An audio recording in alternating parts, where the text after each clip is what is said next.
Rıza Öcalan 27 sala li girtîgehê ye. Bê wî rojbûna wî tê pîrozkirin. Tu çi dixwazî bêjî? Yani her ew ê li girtîgehê be hûn ê jî rojbûna wî pîrozkirin. Wisa dibe? Çıkan serokatî ro nel cemme vijî, serokatî ro li qalbê me dayê, dilê me dayê. Serokatî roniya me ye.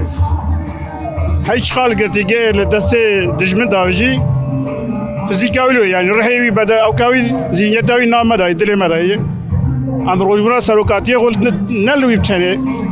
Tamamê gelê Kurd û Kurdistanê pîroz dikin. 6 milyon Kurd pîroz dikin. Li gerîlayê Sêçiya pîroz dikin. Li girtîgehê Hefs û Zîndanê pîroz dikin.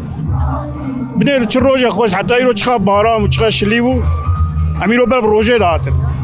Ber bi roja azadiyê. Em dixwazin azadî were. Tabii azadî jî tek taraflî biçîkî sıkıntı ye. Hey çiqa sıkıntî jî baweriya me wisa pê heye kî baweriya me serokê me û vê hereketê re heye.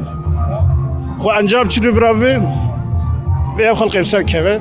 Hey bedelî çiqa giran jî bedel vê hevin. Bedel çiqa giran bêdan îlekî vê ev Kurd miletê bi ser keve. Bijî Kurd û Kurdistan rojbûna serokabû li tamamê Kurd û Kurdistanê pîroz be. Siz doğru dixwazî.